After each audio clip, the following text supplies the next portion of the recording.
जय हिंद। ये जो डेवलपमेंट हुई है शायद आपको थोड़ी टेक्निकल लगे, पर चाहे आप एक स्मॉल स्केल बिजनेस चलाते हो या एक आम एनआरआई फैमिली मेंबर हो, इसका इम्पैक्ट डायरेक्टली आप तक पहुंच सकता है। आपने सोशल मीडिया या आर्टिकल्स में हेडलाइंस पढ़ी होंगी कि इंडिया ने टेम्परली सस्पेंड कर दी हैं अपनी ज्यादातर पोस्टल सर्विसेज यूएस के लिए। अब क्या सभी पोस्टल सर्विसेज बंद हुई हैं या कौन कौन सी सर्विसेज कंटिन्यू रहेंगी, क्या क्या एग्जाम्शन होने वाले हैं और उन एग्जाम्शन के क्राइटेरिया क्या होंगे, एंड क्या इस सब के पीछे कोई जियोपॉलिटिकल एंगल भी है, सब कुछ मैं आपको एकदम क्रिस्टल क्लियर कर दूंगा। Welcome to geopolitics with Harsh. मैं हूं Harsh Gurjar and let's begin. First of all basic fact clear कर लेते हैं। इंडिया पोस्ट ने अनाउंस किया है कि 25 अगस्त 2025 से यूएस बाउंड ज्यादातर पोस्टल सर्विसेज टेम्परली सस्पेंड हो जाएंगी, ना कि परमानेंट। अब इसका मतलब ये नहीं है कि सब कुछ बंद हो जाएगा, कुछ एक्सेप्शंस अभी भी चलेंगे। फॉर एग्जांपल लेटर्स, डॉक्यूमेंट्स और gifts up to 100 US dollar की वैल्यू इन्हें भेजा जा सकता है, बट इस $100 तक के गिफ्ट के भी कुछ क्राइटेरिया हैं। लेकिन जो नॉर्मल पार्सल्स हैं, ई कॉमर्स शिपमेंट्स हैं, बल्क या पर्सनल पैकेजेस हैं, उन पर रोक लग गई है। अब इसके पीछे का रीजन क्या है? तो देखो, US customs and border protection ने अपने रूल्स बदले हैं। जो दे मिनिमिस एग्जाम्पशन होती थी, जिसमें $800 तक के गुड्स ड्यूटी फ्री यूएस आ सकते थे, उसे हटा दिया गया है। अब $1 का सामान भी भेजोगे तो उस पे ड्यूटी लगेगी। ये जो टर्म है ना, दे मिनिमिस,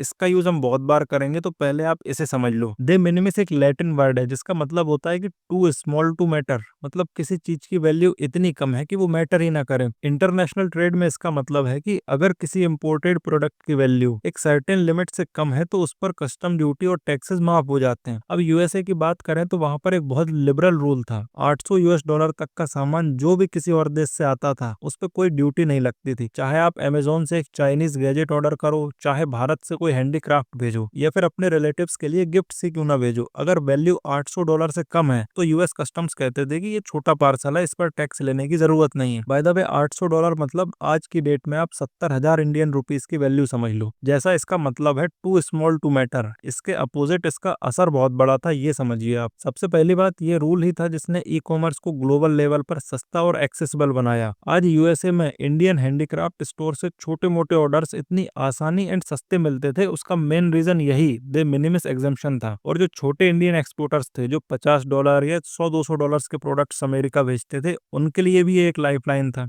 लेकिन अब प्रॉब्लम क्या है? तो देखो, जुलाई 30 को जो नया एग्जीक्यूटिव ऑर्डर आया है उसने इस पूरी फैसिलिटी को खत्म कर दिया है। मतलब अब $1 का भी सामान यूएसए भेजना है तो उस पे भी ड्यूटी लगेगी। फॉर एग्जांपल, पहले अगर दिल्ली से न्यूयॉर्क एक $100 का कुर्ता भेजा जाता था तो यूएस कस्टम्स के अकॉर्डिंग $800 से तो कम है, तो इस पे कोई ड्यूटी नहीं लगती थी। एंड अब वही कुर्ता भेजना है एंड सपोज कि उस पे 25% तक ड्यूटी लग जाती है, मतलब कस्टमर को $25 एक्स्ट्रा देने पड़ेंगे। नेचुरली सामान महंगा हो जाएगा तो ऑटोमेटिकली डिमांड गिर जाएगी। और प्रॉब्लम सिर्फ ड्यूटी की नहीं है, प्रॉब्लम है इम्प्लीमेंटेशन की। यूएस कस्टम्स ने अभी तक क्लियर नहीं किया है कि ये ड्यूटी कैसे कलेक्ट होगी, कौन क्वालिफाइड पार्टीज होंगी जो ये प्रोसेस को हैंडल करेंगी। एयरलाइंस और लॉजिस्टिक्स कंपनी के लिए ये एक नाइटमेयर बन गया है। एयरलाइंस ने तो सीधा कह दिया है कि हम अभी पार्सल एक्सेप्ट ही नहीं करेंगे क्योंकि हमें क्लियर गाइडेंस नहीं मिली है। इस वजह से इंडिया पोस्ट ने, और सिर्फ इंडिया पोस्ट ही नहीं बल्कि यूरोप के कई देशों जैसे जर्मनी, फ्रांस, स्वीडन, उन्होंने भी अपने यूएस बाउंड शिपमेंट्स रोक दिए हैं। मतलब ये सिर्फ भारत का इशू नहीं है, बट इससे सबसे ज्यादा इम्पैक्ट भारत को होगा। जो लोग छोटे ई कॉमर्स बिजनेसेस चलाते हैं, अमेजोन से या अपने शॉपिफाई स्टोर से यूएस कस्टमर्स को माल भेजते हैं,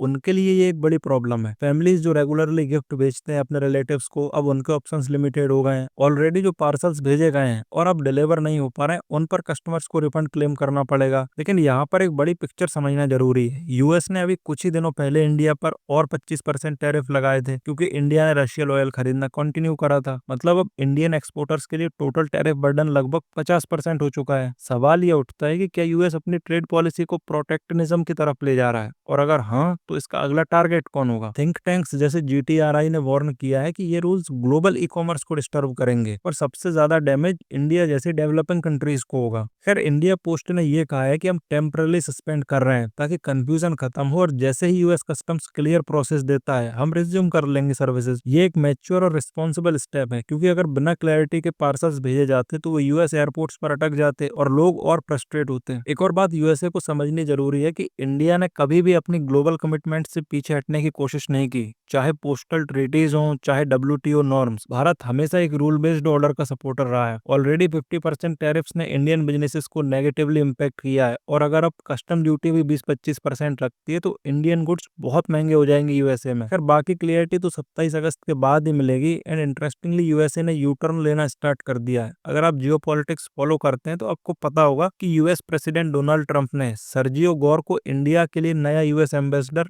और साउथ और सेंट्रल एशियन अफेयर्स के लिए स्पेशल ऑनवॉय अपॉइंट किया है। सर्जियो गोर काफी यंग हैं, सिर्फ 38 ईयर्स के हैं और ट्रंप के क्लोज एड हैं। अभी white house presidential personal office के डायरेक्टर हैं। लेकिन हमारे लिए इंपॉर्टेंट ये है कि उनके पास कोई भी डिप्लोमेटिक एक्सपीरियंस नहीं है, जो यूएस इंडिया के कॉम्प्लिकेटेड रिश्ते को हैंडल करने के लिए थोड़ी चिंता की बात है, खासकर जब ट्रेड टैरिफ्स और जियोपॉलिटिकल टेंशंस चल रही हैं। सर्जियो का अपॉइंटमेंट, जो अभी सेनेट कंफर्मेशन का वेट कर रहा है, जो कि बस एक फॉर्मेलिटी है, ये हमें दिखाता है कि ट्रंप लॉयल्टी को ट्रेडिशनल डिप्लोमेटिक एक्सपर्टीज से ज्यादा इंपॉर्टेंस दे रहे हैं। सो आने वाला टाइम काफी इंटरेस्टिंग होने वाला है। देखते हैं कि क्या यूएसए ट्राई करता है इंडिया के साथ रिलेशंस रिपेयर करने का, या अब डैमेज इतना ज्यादा हो चुका है कि कुछ किया ही नहीं जा सकता। एंड सवाल ये भी है कि क्या ये सस्पेंशन कुछ हफ्ते का है, या फिर ये यूएस के साथ ट्रेड टेंशंस का एक नया चैप्टर बनने वाला है। आपको क्या लगता है? क्या जैसे यूएस प्रेसिडेंट क्लियरली टारगेट कर रहे हैं इंडिया को, उसी तरह हमारे प्राइम मिनिस्टर को भी सामने आकर स्टेटमेंट्स देनी चाहिए, या फिर एज ऑलवेज हमें चुप ही रहना चाहिए? कमेंट करिएगा अपना ओपिनियन। मैं मिलूंगा आपसे अगली वीडियो में। ये वीडियो पसंद आया हो तो लाइक एंड सब्सक्राइब कर सकते हैं। This was all from my side.